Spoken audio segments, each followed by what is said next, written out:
CET sale government of महाराष्ट्रानं notice number 17 ही notice त्यांच्या official वेबसाईटवर अपडेट केलेली आहे। नोटीस मध्ये महत्त्वाचा टॉपिक असा आहे, जो काय आपला कॅप राउंड 2 होता ना एमबीबीएस बीडीएस ग्रुप एचा, त्यासाठी जी काय ऍडमिशन डेट दिली होती ना ती आता लांबवली आहे।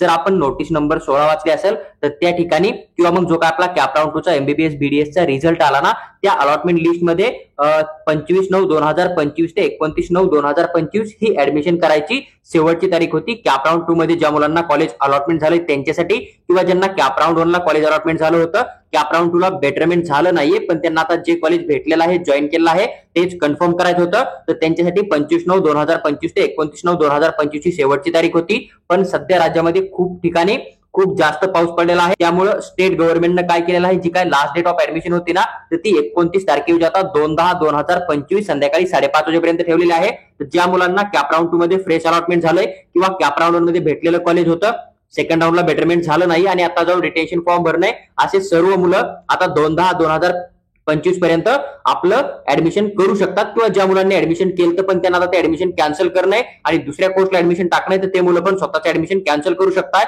तुम्हाला जी शेवटची तारीख आहे कॅप राउंड 2 मध्ये अलॉटमेंट झालेल्या मुलांना जॉईन करायची ती 2/10/2025 संध्याकाळी 5:30 वाजेपर्यंत आहे। ही एक अत्यंत महत्त्वाची अपडेट सीईटी सेलने अपडेट केली होती आणि ती आम्ही तुमच्याबरोबर डिटेलमध्ये एक्सप्लेन केली आहे। तुम्हाला जर व्हिडिओ आवडला असेल तर लाईक करा आणि चॅनलला सबस्क्राईब करून आमच्यासोबत जुडून राहा। त्याचबरोबर जर तुम्हाला ही पीडीएफ फ्री ऑफ कॉस्ट मध्ये हवी असेल तर तुम्ही आमचा टेलिग्राम ग्रुप जॉईन करा, आम्ही तिथे तुम्हाला पीडीएफ 100% शेअर करू।